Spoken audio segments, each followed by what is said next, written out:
በዛ ጦርነት ላይ ሚስቱን ወላጆቹንና ወንድሙን አጥቶ ነበር። እንደ ግለሰብም እንደ ቤተሰብም እንደ ማህበረሰብም እንደ ሀገርም የተጠቂነት ስነልቦና በጣም መጥፎ። ዛሬ ወደ እናንተ ይዤ የመጣሁት ስለ ሚኒንግ ኦፍ ላይፍ ወይም ደግሞ የህይወት ትርጉም ምንድን ነው። ብዙ ጊዜ እንደዚህ ብለን ጠይቀን የምናውቅ ይመስለኛል። ለምንድን ነው የተፈጠርኩት? ወደዚህ ምድር ለምንድን ነው የመጣሁት? የእኔ እዚህ መኖር ምንድን ነው? አላማው ምንድን ነው? ብዙ ጊዜ እንጠይቃለን። ይህ የምንጠይቅበት ሰዓት ላይ በፈተና ጊዜ ሲሆን ሊሆን ይችላል። በተለያዩ ችግሮች ውስጥ ገብተን እንደዚህ አይነት ሀሳቦች ላይ ወደኛ ይመጣልና ዛሬ ከስነልቦና አንጻር ስለ ሚኒንግ ኦፍ ላይፍ ወይም የህይወት ትርጉም ምንድን ነው የሚለው ላይ ለማየት እና ከአእምሮ ጤና ያለው ጥቅምስ ምንድን ነው እስከ መጨረሻ እንድትከታተሉ ጋብዛቸዋለሁ። ወደ መጀመሪያ ጉዳይ ላይ ስገባ እንግዲህ አለመሆኑ የህይወት ትርጉም ምንድን ነው? በዚህ ላይ ብዙ ሃይማኖታዊ እና የተለያዩ ፍልስፍናዊ እንዲሁም ስነጥበባዊ መልሶች አሉ። ከስነልቦናዊ አንጻር ታሪካዊ አመጣጡን ለመረዳት እንደምታውቁት እንደ ሰው ልጅ ታሪክን እንፈጥራለን። ከእንስሳት በተለየ ታሪክን እንፈጥራለን። ይህ የፈጠርነው ታሪክ ደግሞ የጋራ የሆነና ማህበረሰብን አንድ ላይ እንዲኖር የራሱ የሆነ አስተዋጽኦ ያደርጋል ማለት ነው። በዛ የጋራ የሆነ እሴት ተከባብሮ እንዲኖር ህይወታቸውን ለማስቀጠል የራሱ የሆነ አዎንታዊ ተጽዕኖ ነበረው ማለት ነው።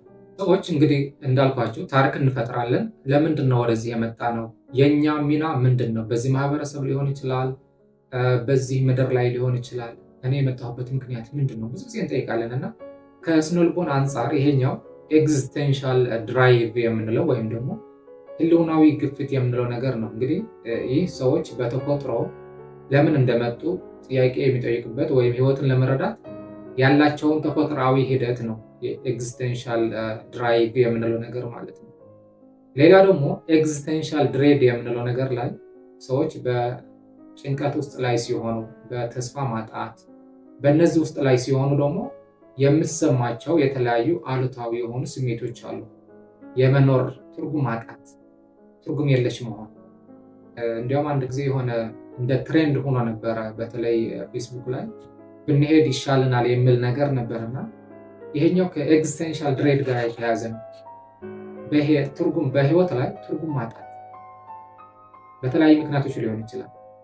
በስራ ሊሆን ይችላል፣ በቤተሰብ ኬዝ ሊሆን ይችላል፣ እንደ ማህበረሰብ ያለን ሳቲስፋክሽን ሊሆን ይችላል፣ እንደ ሀገር ሊሆን ይችላል። እንግዲህ እንደምታውቁት ሀገራችን አሁን ባለችበት ኮንቴክስት አብዛኛው አካባቢ ላይ ያለው የኑሮ ውድነት ሊሆን ይችላል፣ ጦርነት ሊሆን ይችላል። ስለዚህ ወደዚህ ስሜቶቹ እንድንገባ ምክንያቱም ሪሃቢሊቴሽን ሴንተሮች ያለው እኔ የሆነ ስሜት የጭንቀት ስሜት ወይ የድብርት ስሜት ተሰምቶኝ አቬይለብል የሆነ እንደ ሀገር ሰፊ የሪሃቢሊቴሽን ሴንተሮች አሉ። ሄደን የምናማክርበት፣ ጭንቀታችን የምናወያይበት፣ እንደዚህ አይነት ነገሮች በጣም ጠባብ ስለሆኑ ሰዎች ወደዚህ አይነት እርምጃዎችን ይገባሉ ማለት ነው። እዚህኛው ላይ ከሚኒንግ ኦፍ ላይፍ ወይም ደግሞ ከህይወት ትርጉም ጋር ተያይዞ በተለይ ሁለተኛ ዓለም ጦርነት ላይ እንደምታውቁት በተለይ የናዚ ጀርመኒ የነበረው የአይሁዳውያን የዘር ጭፍጨፋ በነበረበት ሂደት ላይ የቪክቶር ፍራንክሊን የተባለ አንድ ዶክተር ሳይካትሪስት ነበረና በዛ ጦርነት ላይ ሚስቱን ወላጆቹንና ወንድሙን አጥቶ ነበር። ነገር ግን በዛ ስቃይ ላይ ውስጥ ሆነው ሰዎች ደስተኛ ሆነው ለመኖር የነበራቸው ጉጉት ሲያይ ምንድን ነው ምክንያቱ የሚል ጥናት አድርጎ ነበረና በጣም ወሳኝ የሆኑ ሁለት ነገሮችን አስቀምጧል። የመጀመሪያ ዓላማ ነው። ለመኖር ዓላማ ያላቸው ሰዎች ወደዚህ ምድር ለምን እንደመጡ፣ ለዚህ ምድር ላይ ምን ኮንትሪቢዩት ማድረግ እንዳለባቸው የሚያውቁ የተፈጠሩበት ፐርፐዝ በደንብ በትክክል መረዳት የሚችሉና ኦፕቲሚስቲክ የሆኑ ሰዎች ህይወት የመቆየት ዕድላቸው ሰፊ ነው የሚል ድምዳሜ ላይ ነው የደረሰው። ሌላ ከትርጉም ጋር ተያይዞ በተለይ ከህይወት ትርጉም ጋር የተያያዘ ሶስት ነገሮችን ነው ያስቀመጠው። የመጀመሪያው ከህይወት ትርጉም የሚመጣው ከስራ ወይም ከፈጠራ። እኛ ለማህበረሰቡ ወይም ደግሞ ለዓለም ኮንትሪቢዩት የምናደርገው ነገር ምን አለ? ክሬቲቪቲ እና ወርክ ጋር የተያያዘ ነገር ነው። እንግዲህ ከስራ ፐርፐዝ ጋር መውሰድ እንችላለን። ሌላኛው ደግሞ ምንድነው? የኮኔክሽን ወይም ሪሌሽንሽፕ ነው። ይሄ ከሰዎች ጋር የምንቀበለው ሊሆን ይችላል። ወይም ለሰዎችም የምንሰጣቸው የሪሌሽንሺፕ ነገሮች ሊሆኑ ይችላሉ። በሶስተኛው ላይ አቲቲዩድ ቱ ሳፈሪንግ የምንለው ነገር ላይ ሰዎች በስቃይ ውስጥ ላይ ሆነውም ቢሆን ያላቸውን አመለካከት በጣም ወሳኝነት አለው። ከተጠቂነት ስነልቦና የወጡ ይሄ ችግር ላይ የደረሰው እኔ ብቻ ነኝ፣ ምን አድርጌ ነው እግዚአብሔር እንደዚህ የፈተነኝ? ለምንድን ነው ስቃይ የበዛ የሚል የተጠቂነት ስነልቦና ያለው ሰውና አይ ይሄ የመጣው እኔ ሊፈትነኝ አስበው ነው፣ ስለዚህ ይሄኛው ማለፍ አለብኝ ብሎ የሚያስብ በቀላሉ ከዛ ስሜት የመውጣት እድላቸው ሁለቱም የተለያየ ናቸው። በዚህ መንገድ ያው በመጽሐፍ ቅዱስ ላይ የምናገኘው የኢዮብን መውሰድ እንችላለን። በጣም የሁሉ ፈተናዎች የሁሉ ስቃዮች እንኳን ደርሶበት የነበረው አቲቲዩድ የምታውቁት ነውና፣ ስለዚህ በስቃይም ሆነን ያለን አመለካከት በህይወት የመኖር የመቀጠል ይሄ ችግር ያልፋል፣ ስቃይ ያልፋል፣ ጨለማ እንደ ጨለማ አይቀርም ይነጋል የሚል አመለካከት ያለው ሰው ጤናማ የሆነ አእምሮ የመገንባትና ስለ ህይወት ያለው አረዳድ ስለ ህይወት የመቀጠል የተሻለ እድል አለው ማለት ነው። ስለዚህ በዚህ ምክንያት ምንድነው የፈጠረው? ቪክቶር ፍራንክሊን ሎጎቴራፒ የሚባል ቴክኒክ ነው የፈጠረው። ሎጎቴራፒ ምንድነው? ዋና ሀሳቡ ሰዎች ደስታን ሳይሆን ትርጉምን እንዲያገኙ የህይወት ትርጉምን እንዲያገኙ የሚረዳ ነው። ምክንያቱም ደስታ ሊጠፋ ይችላል። በቀላሉ ልንደሰት እንችላለን፣ በቀላሉ ደስታችን ልናጣ እንችላለን። ስለዚህ ቅጽበታዊ ነው ማለት ነው ደስታ። ይሄኛው ሎጎቴራፒ የምንለው ቴክኒክ ደግሞ ምንድነው? ሰዎች የህይወት ትርጉማቸውን እንዲያገኙ የሚረዳ ማለት ነው። የህይወት ምንድነው? ለምንድነው የተፈጠሩት? በአጠቃላይ በህይወት ላይ ተስፋ እንዲያረጉ የተስፋ ማጣትን፣ ብቸኝነትን፣ ተስፋ መቁረጥን እኔ ለዚህ የተፈጠርኩት ዓላማ የለኝም፣ ዝም ብዬ ነው የተፈጠርኩት፣ ትርፍ ነኝ የሚል ኔጌቲቭ የሆኑ አስተሳሰቦችን በመቀየር አዎንታዊ የሆኑ ለመኖር ጉጉት እንዲኖረን የሚያደርግ ቴክኒክ ነው ማለት ነው። ሌላው እዚህኛው ላይ እንድናየው የፈለኩት ምንድነው? ትርጉም በአእምሮ ጤና ላይ ያለው ተጽዕኖ ምንድነው? እንግዲህ ዋና ትኩረታችን ላይ አእምሮ ጤና ነው። አእምሮ ጤና ከሆነ ብዙ ነገሮችን ማስተካከል፣ ብዙ ነገሮችን መስራት እንችላለን። ስለዚህ ትርጉም ላይ ፍልስፍና ብቻ ሳይሆን እንደ አንድ የሕክምና መንገድ መውሰድ እንችላለን። እንግዲህ ጥናቶች እንደሚያሳዩት ህይወታቸው ዓላማ እንዳለው የሚረዱ ሰዎች ለጭንቀት ተጋላጭነታቸው በጣም አነስተኛ ነው። ችግር እንኳን ቢመጣ የሚቋቋም ብቃት ያላቸው ናቸው። የተለያዩ ህመሞች ቢያጋጥማቸው በፍጥነት የመዳን እድል አላቸው። ምክንያቱም ምንድነው? የተጠቂነት ስነልቦና የላቸው። እንደ ግለሰብም እንደ ቤተሰብም እንደ ማህበረሰብም እንደ ሀገርም የተጠቂነት ስነልቦና በጣም መጥፎ ነው። ባይዘው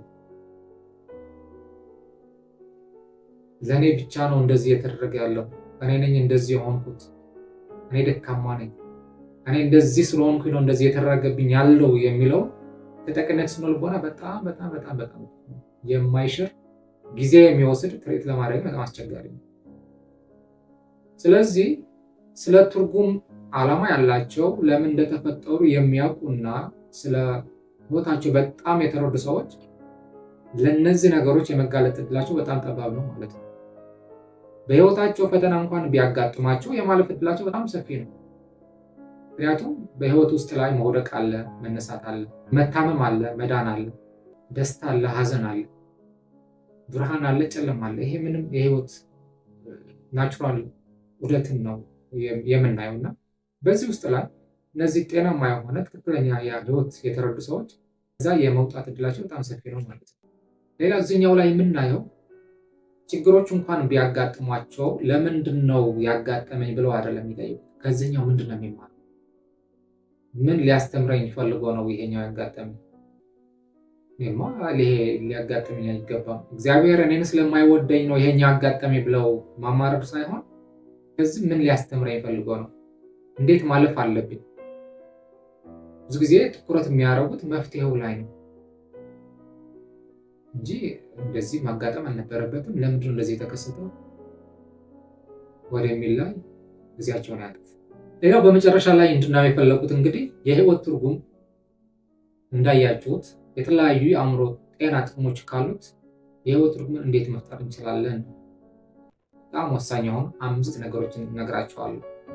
የመጀመሪያ ቫልዩ የምንሰጠው ነገር ላይ በደንብ ማሰላሰል ማሰብ ያስፈልጋል ማለት ነው። በህይወቴ በጣም ትልቅ ቦታ የሚሰጠው ነገር ምንድን ነው? ቅድሚያ የሚሰጠው የማልደራደርበት ነገር ምንድን ነው? ቤተሰብ ነው? ጓደኛ ነው? ስራ ነው? ትምህርት ነው ወይስ ምንድን ነው ብለን በደንብ መለየት ያስፈልጋል። እስካሁን የመጣንበት መንገድ አለ፣ አሁን ደግሞ የምንሄድበት መንገድ አለ። ስለዚህ በህይወታችን ትልቅ ቦታ የምንሰጠው የማንደራደርበት እሴታችን ትልቅ ቫልዩ የምንሰጠው ፕራዮሪቲ የምንሰጠው ነገር ምንድን ነው? ይሄኛ በትኩረት ማሰብ ማሰላሰል በጣም አስፈላጊ ነው። ሁለተኛ ላይ ዓላማችን ወይም ዓላማ ባላቸው ግቦች ላይ ማሳደድ ነው። በየጊዜው በተለያዩ ነገሮች ላይ ቢዚ ልንሆን እንችላለን። ብዙ ነገሮች ጠምደው ሊይዙን ይችላሉ፣ አላፈናፍን ብለውን ሊሆን ይችላል። ነገር ግን ትርጉም ባላቸውና ዓላማ ባላቸው ነገር ላይ ፎከስ ማድረግ በጣም አስፈላጊ ነው። ቅድሚያ መስጠት ባለብን ህይወታችን ሊቀይሩ በሚችሉ ነገሮች ላይ ጊዜ መስጠት። ሶስተኛ ከራሳችን በላይ ከፍ ወዳለ ነገር ላይ ማገልገል በጣም አስፈላጊ ነው። እዚህኛው ላይ እንግዲህ እንደ ግለሰብ ብቻ ሳይሆን እንደ ማህበረሰብም ኮንትሪቢዩት ማድረግ ያለብን ደስታ ሊሰጡን የሚችሉ የህይወታችን ትርጉም ሊቀይሩ የሚችሉና ስለ ህይወት ያለን አተያይ ሊቀይሩ የሚችሉ ብዙ ነገሮች አሉ። ለምሳሌ በጎ ፈቃደኝነት ላይ መሳተፍ ሊሆን ይችላል። መንገድ ላይ አረጋውያንን ማገዝም ሊሆን ይችላል። ሰዎችን መንከባከብ ሊሆን ይችላል። ምክር መስጠት ሊሆን ይችላል። በተማርነው ነገር ሰዎችን ማገዝም ሊሆን ይችላል። አራተኛው በስቃይ ውስጥ ትርጉም መፈለግ ነው። ይህ ቅድም እንዳልኳችሁ በህይወት ውስጥ የተለያዩ ውጣ ውረዶች አሉ፣ ፈተናዎች አሉ። በነዛ ፈተናዎች ውስጥ ፈተና ያጋጠመኝ ሊያስተምረኝ ነው ብለን ማሰብ። እንደዚህ ሲባል እንግዲህ ለማውራት ቀላል ሊሆን ይችላል። ወደ ተግባር ስንገባ አስቸጋሪ ነው፣ ግን መለማመድ በጣም አስፈላጊ ነው። ሁል ጊዜ እኔ እንደዚህ ስለሆንኩኝ ነው ምናምን የሚለው የተጠቅነት ስነልቦና ላይ አውጥተን በችግር ውስጥ እንኳን ብንሆን ከዛ መውጣት። አምስተኛ ጉጉትን አለማጥፋት ወይም ደግሞ ኮሚትመንት ልኖረን ይገባል ማለት ነው።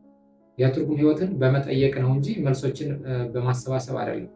የመጣሁት ለምንድን ነው? ምንድነው ኮንትሪቢዩት ማድረግ ያለብኝ? እስካሁን ምን ሰርቻለሁ? ለወደፊት ምንድነው መስራት ያለብኝ? የሚሉት ጥያቄዎችን መጠየቅና ወደዛ ሊመራን የሚችል ዓላማዎችን በመቅረጽ እሴቶችን ኮንትሪቢዩት በማድረግ የተሻለ ህይወት መኖር እንችላለን ማለት ነው። እንግዲህ የዛሬ ቪዲዮአችን ስለ ትርጉም ወይም ህይወትን በተመለከተ ያለን አተያይ ምን ይመስላል? ለአእምሮ ጠቀሜታው እስከምን ድረስ ነው? እንዲሁም የህይወት ትርጉምን እንዴት ማዳበር እንችላለን የሚሉ ነገሮች ላይ ተመልክተናል። ቪዲዮውን ከወደዳችሁት ላይክ፣ ሼር ማድረጋችሁን አትርሱ። እንዲሁም ሳብስክራይብ ያላደረጋችሁ ሳብስክራይብ አድርጉ። ጠቃሚ የሆኑ ትምህርቶችን ለወደፊት በተሻለ መንገድ ወደ እናንተ ይዤ የምቀርብ ይሆናል። እስከዛ መልካም ጊዜ እንደሆንላችሁ እመኛለሁ።